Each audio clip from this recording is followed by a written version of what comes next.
Kitab Amsal pasal yang ke-12. Siapa mencintai didikan, mencintai pengetahuan. Tetapi siapa membenci teguran adalah dungu. Orang baik dikenang Tuhan, tetapi si penipu dihukumnya. Orang tidak akan tetap tegak karena kefasikan, tetapi akar orang benar tidak akan guncang. Istri yang cakap adalah mahkota suaminya, tetapi yang membuat malu adalah seperti penyakit yang membusukkan tulang suaminya. Rancangan orang benar adalah adil, tujuan orang fasik memperdaya. Perkataan orang fasik menghadang darah, tetapi mulut orang jujur menyelamatkan orang. Orang fasik dijatuhkan sehingga mereka tidak ada lagi, tetapi rumah orang benar berdiri tetap. Setiap orang dipuji seimbang dengan akal budinya, tetapi orang yang serong hatinya akan dihina. Lebih baik menjadi orang kecil, tetapi bekerja untuk diri sendiri, daripada berlagak orang besar, tetapi kekurangan makan. Orang benar memperhatikan hidup hewannya, tetapi belas kasihan orang fasik itu kejam. Siapa memperkejakan tanahnya akan kenyang dengan makanan, tetapi siapa mengejar barang yang sia-sia tidak berakal budi. Orang fasik mengingini jala orang jahat, tetapi akar orang benar mendatangkan hasil. Orang jahat terjerat oleh pelanggaran bibirnya, tetapi orang benar dapat keluar dari kesukaran. Setiap orang dikenyangkan dengan kebaikan oleh karena buah perkataan, dan orang mendapat balasan daripada yang dikerjakan tangannya. Jalan orang bodoh lurus dalam anggapannya sendiri, tetapi siapa mendengarkan nasihat, ia bijak. Bodohlah yang menyatakan sakit hatinya seketika itu juga, tetapi bijak yang mengabaikan cemooh. Siapa mengatakan kebenaran mengatakan apa yang adil, tetapi saksi dusta menyatakan tipu daya. Ada orang yang lancang mulutnya seperti tikaman pedang, tetapi lidah orang bijak mendatangkan kesembuhan. Bibir yang mengatakan kebenaran untuk selama-lamanya, tetapi lidah dusta hanya untuk sekejap mata. Tipu daya ada di dalam hati orang yang merencanakan kejahatan, tetapi orang yang menasihatkan kesejahteraan mendapat sukacita. Orang benar tidak akan ditimpa oleh bencana apapun, tetapi orang fasik akan senantiasa celaka. Orang yang dusta bibirnya adalah kekejian bagi Tuhan, tetapi orang yang berlaku setia dikenannya. Orang yang bijak menyembunyikan pengetahuannya, tetapi hati orang bebal menyeru-nyerukan kebodohan. Tangan orang rajin memegang kekuasaan, tetapi kemalasan mengakibatkan kerja paksa. Kekhawatiran dalam hati membungkukkan orang, tetapi perkataan yang baik menggembirakan dia. Orang benar mendapati tempat penggembalaannya, tetapi jalan orang fasik menyesatkan mereka sendiri. Orang malas tidak akan menangkap buruannya, tetapi orang rajin akan memperoleh harta yang berharga. Di jalan kebenaran terdapat hidup, tetapi jalan kemurtatan menuju maut. Shalom saudara-saudara, kita jumpa lagi dalam saat teduh 1 bulan kitab Amsal yang akan menuntun hati kita untuk menjadi bijak dan juga menuntun perilaku kita dalam kebenaran. Dan hari ini kita tiba di pasal yang ke-12, berarti ini adalah tanggal ke-12. Dan saudara-saudara, kita sudah membaca pasal yang ke-12 dan kita mendapati dua pesan besar dari pasal ini. Yang pertama adalah saudara-saudara berkaitan dengan rumah tangga. Istri yang cakap adalah mahkota suami, itu di dalam ayat yang keempat. Tetapi yang membuat malu adalah seperti penyakit yang membusukkan tulang suaminya. Saudara-saudara, perilaku istri yang memalukan itu bisa membusukkan tulang suaminya, sehingga akhirnya tiang daripada keluarga itu, yaitu suami, akan kehilangan kekuatannya. Rupanya perilaku istri ini akan sangat menentukan kekuatan ketahanan dari sebuah keluarga. Tetapi istri yang cakap itu seperti mahkota. Saudara-saudara, untuk mendapatkan mahkota itu bukan satu hal yang mudah. Setiap butiran-butiran permatanya itu harus dia asah, dan itu adalah asah-asahan batu yang terbaik, melewati panas, melewati waktu yang lama, melewati perhatian yang begitu cermat. Istri yang cakap adalah istri yang telah melewati proses-proses pembentukan karakter yang sedemikian berat. Dia lewat dan bertahan, dan setiap mahkotanya, permatanya semakin banyak ketika dia melewati pembentukan dan berhasil, maka setiap permata itu cemerlang, dan dia adalah wanita yang cakap. Saudara-saudara, ini penting untuk kita memahami bagaimana Tuhan menempatkan kita di dalam rumah tangga sebagai seorang istri yang memalukan suami. Istri yang bersikap mempermalukan itu seperti apa sih, saudara-saudara? Adalah istri yang tidak setia dengan pasangan. Istri yang tidak setia dengan komitmen pernikahan itu mempermalukan. Mungkin dia bisa lakukan sembunyi-sembunyi. Mungkin dia bisa lakukan di hotel satu, di rumah satu, tanpa ada orang yang tahu. Tetapi oleh waktu, pasti satu saat akan terbongkar. Bagaimanapun, saudara harus tahu, perselingkuhan, ketidaksetiaan itu bagaikan spirit, roh. Perbuatan itu memiliki rohnya. Dan itu bisa dilakukan dalam diam, tetapi orang dapat merasakan.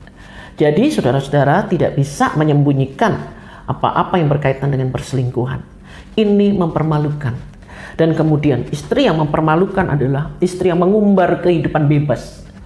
Dia mau apapun, dia mau lakukan apapun tanpa ada yang bisa mengendalikan, tanpa ada yang bisa menahan. Apa yang dia mau dia lakukan. Dan saudara-saudara yang kekasih, hal yang demikian itu memalukan suami. Mengapa?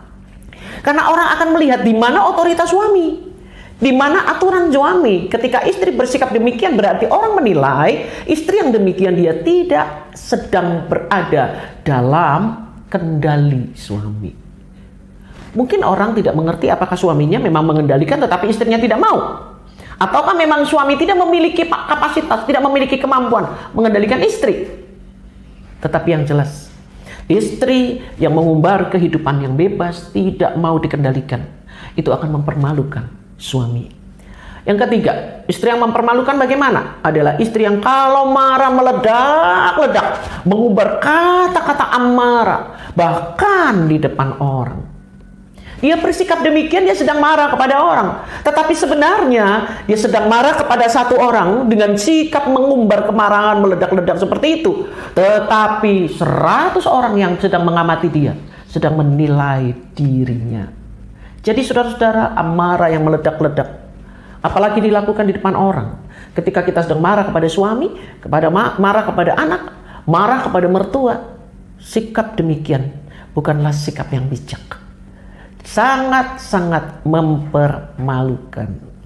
Dan kemudian saudara-saudara, istri yang mempermalukan suami yang bagaimana? Yang suka gosip, yang tidak bisa kendalikan lidahnya. Dia bisa bersikap manis. Dia mungkin marahnya tidak meledak-ledak. Dia bisa bicara dengan santun, tetapi apa yang dia bicarakan? Dia sedang memburuk-burukkan suaminya, dia sedang memburuk-burukkan anaknya, dia sedang membicarakan mertua, atau dia membicarakan siapa saja. Walaupun cara bicaranya manis dan baik-baik, tetapi ketika dia sedang memburuk-burukkan orang, dia bergosip.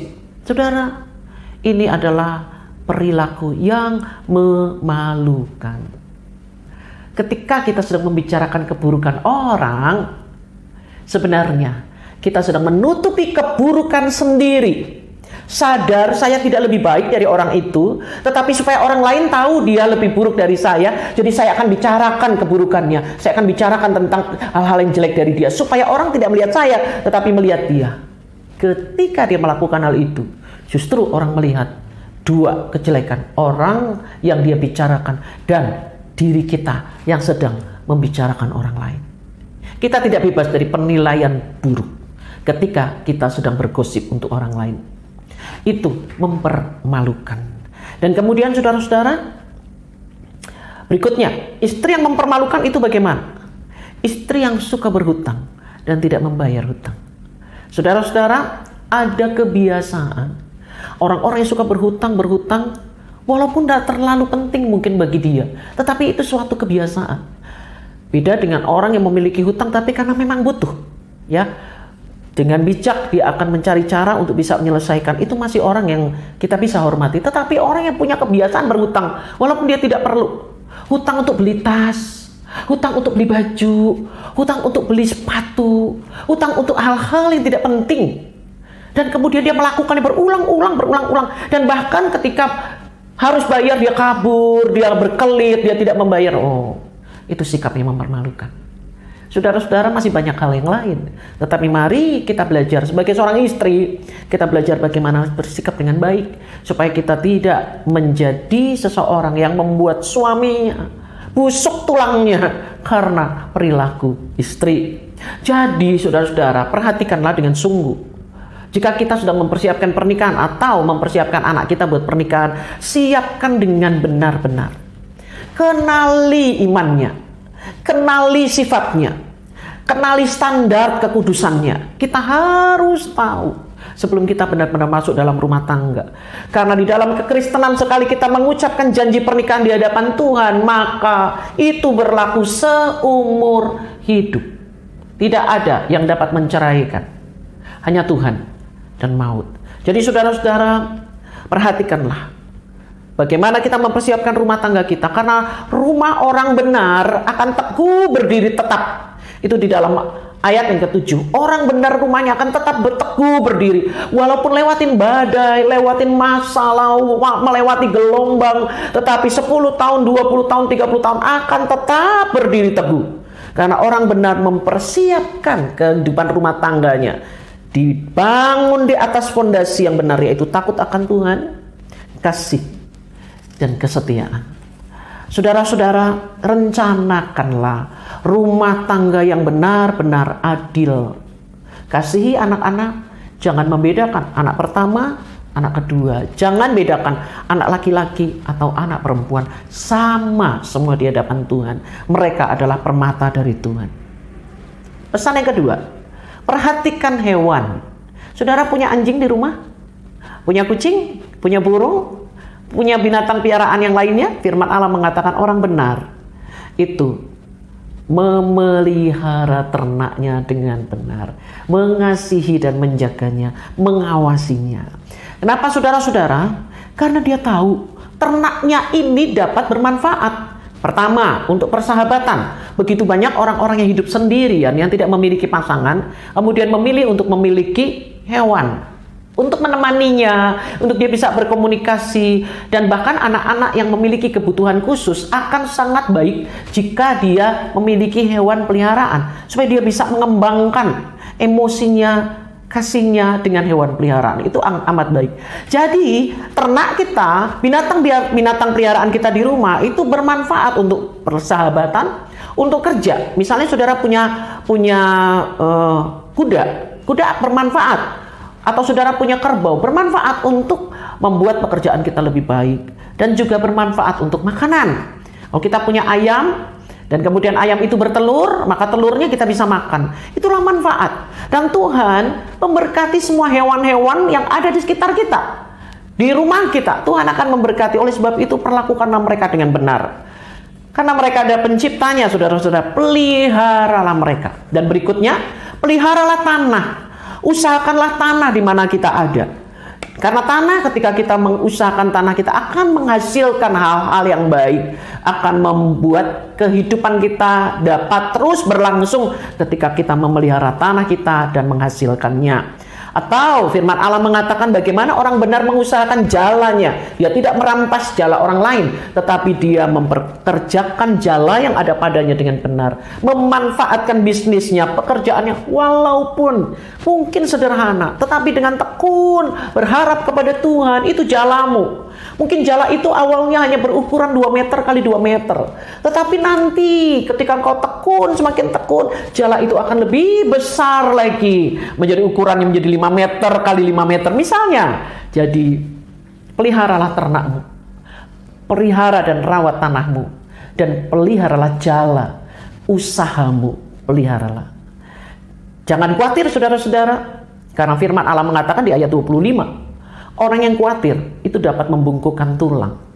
Kekhawatiran dalam hati itu membungkukkan tulang. Apa maksudnya? Kalau orang sudah bungkuk tulang, tulangnya bungkuk saudara-saudara, dia akan sulit tegak berdiri. Orang yang khawatir sulit untuk berdiri dalam kondisi apapun.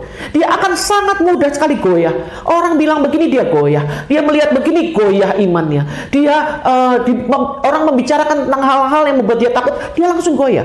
Kenapa? Orang yang bungkuk tulangnya itu sulit untuk berdiri tegak. Dan kemudian orang yang bungkuk tulangnya itu sulit fokus. Dia tidak bisa fokus.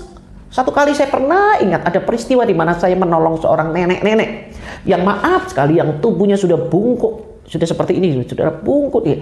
Dan saya mengerti itu adalah karena beban ya, beban dalam kehidupannya akhirnya karena kerja keras, akhirnya itu membuat tulangnya bungkuk. Tetapi saya bisa tahu bahwa Oma ini ketika dia bungkuk, dia tidak bisa lihat ke atas, dia tidak bisa lihat fokus, dia hanya lihat ke bawah. Orang yang khawatir demikian, dia tidak bisa fokus, apalagi dia lihat kepada Tuhan. Dia hanya lihat ke bawah, lihat masalahnya, lihat hal yang di bawah. Dia tidak bisa lihat yang ke depan, tidak bisa. Dia tidak, apalagi dia tidak bisa lihat ke atas, dia tidak bisa. Itu yang disebut sebagai orang yang bungkuk tulangnya. Karena khawatir. Jadi hanya melihat dirinya sendiri saja.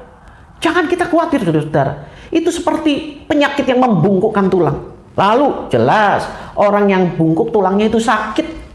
Sakit, tidak sehat. Orang khawatir akan mudah sekali jatuh sakit. Sakit-sakitan, migrain lah, emah lah. Jantung berdebar lah. Kenapa khawatir? Khawatir tidak membuat baik. Orang yang khawatir hatinya akan membungkukkan tulang katanya. Kenapa? Karena hanya dia bergantung kepada orang lain seperti Oma tadi. Dia mau menyeberang, saya harus tuntun untuk nyeberang. Oma pelan-pelan ya, ikuti, saya akan menuntun dia. Jadi orang yang khawatir itu cuma minta tolong. Minta tolong orang lain. Dia minta belas kasihan orang lain, itu orang khawatir. Berharap orang lain yang akan menuntunnya. Jadi, jangan khawatir. Karena kekhawatiran itu seperti penyakit yang akan membungkukkan tulang. Sehingga kita tidak bisa berdiri fokus dengan benar dalam iman kita. Kita mudah goyah. Kita tidak bisa fokus melihat ke depan, apalagi kita melihat kepada Tuhan. Kita hanya melihat masalah-masalah kita sendiri. Menangisi diri kita sendiri. Kita akan mudah sekali diserang oleh penyakit. Dan kita akan bergantung belas kasihan orang lain. Saudara-saudara, ketika kita mengerjakan usaha kita, serahkan kepada Tuhan, jangan digerakkan oleh kekhawatiran. Serahkan, mohon pertolongan Tuhan. Bekerjalah dan hiduplah dengan perkataan-perkataan yang baik. Karena perkataan kita yang lancang, perkataan kita yang kejam, perkataan kita yang bohong bisa merusak apapun yang kita bangun. Rumah tangga sebaik apapun kita bangun, jika perkataan kita jahat, perkataan kita lancang, kejam, dan penuh dengan dusta, hancur rumah tangga. Demikian juga dengan bisnis, pekerjaan. Pekerjaan yang kita bangun dengan baik, tetapi jika perkataan kita lancang, kejam, penuh dengan tipu daya muslihat, percayalah, tidak akan lama, akhirnya akan hancur. Jadi saudara-saudara yang kekasih, mari kita perhatikan. Hari ini tanggal 12, kita minta Roh Kudus tolong berikan saya hati yang lembut untuk mentaati firman-Mu. Dan Roh Kudus tolong saya mau dengan hati yang rendah taat kepada firman Tuhan. Kalau saya istri, jangan sampai saya mempermalukan suami saya. Kalau saya berdiri sebagai suami, saya mau merencanakan rumah tangga dalam kebenaran dan keadilan, sehingga rumah tangga saya tidak akan mudah goyah. Kemudian yang kedua, saudara-saudara, perhatikanlah hewan, saudara, ternak, saudara, perhatikan tanah dan jalanmu, dan bekerjalah. Tuhan akan memberkati ketika kita mengasihi hewan-hewan kita, kita merawat tanah-tanah kita merawat usaha kita melakukannya, Tuhan akan memberkati. Saudara-saudara yang kekasih, Tuhan menolong kita di tanggal 12 ini. Mari kita berdoa.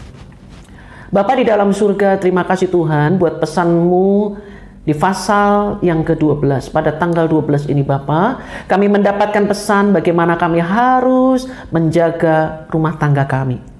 Sebagai seorang istri, Tuhan tolong agar kami tidak melakukan hal-hal yang mempermalukan suami. Menjaga kehidupan seksual kami untuk setia kepada pasangan. Menjaga kami mengatur keuangan kami dengan baik.